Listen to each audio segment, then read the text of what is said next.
Stop jumping on cars and people. Get in the car. Why are you jumping on the car?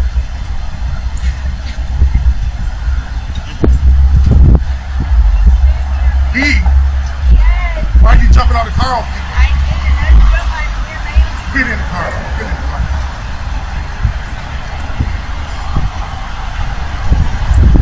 Get off the car. Get home. Come on, get home. Man, that whole situation is crazy. I guess some people just don't value their lives.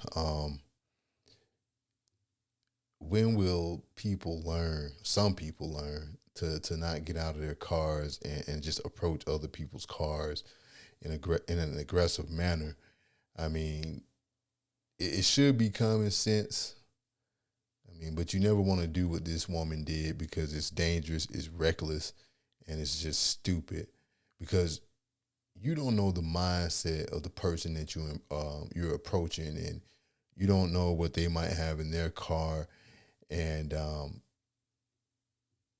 there's just a lot of unknowns that come into play when you're dealing with a situation like that.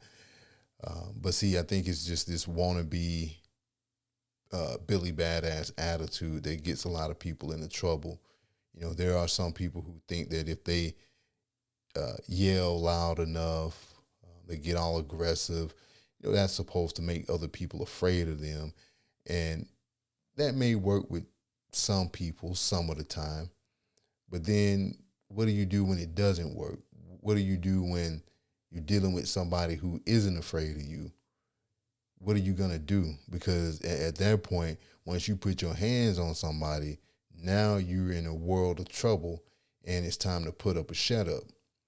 And she's lucky because there are some people who won't even entertain that nonsense. They're not going to sit there and go back and forth with you verbally or get into a fist fight. And what I mean by that is that there are people out here who are quick to go to the gun if you run up on them acting like a fool, no questions. So understand that there are people out there like that are just quick to go to the gun and they'll use it. And you have to sometimes take a step back and just look at things and ask yourself, could this be bait to get me to act out just so somebody could, be justified in harming me? But when you put your hands on somebody acting all tough, then you got to be prepared for whatever reaction that's about to come from that. Now, one thing, though, that I did look at and what I saw was, the guy, he turned his back to her. Now, when you engaged in a confrontation like that, you want to keep people, in your view so you can see them, because he did turn his back to her and he could have got stabbed if she had like a knife or something, you know what I mean? So that was just one thing I wanted to kind of point out. But, she put her hands on him and she got suplexed for it. And so I really hope that she learned a valuable lesson that day. And that's something that we all learned or should have learned, which is to keep your hands to yourself. Maybe she forgot that along the way and she was just used to doing things like this. And maybe she was used to getting her way. And she had to be reminded of that lesson and got knocked down a peg. And I don't even know what she was thinking. Maybe she thought that because, he's a man, she could just punch him and think that he wouldn't do anything about it. So hopefully she didn't sustain any serious injuries and only suffered a bruised ego.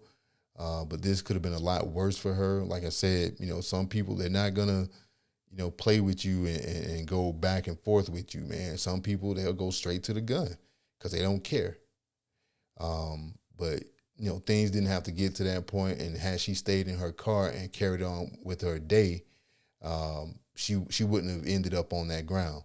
So, I mean, shit, look, physical and even verbal aggression can lead to and has led to fatal outcomes.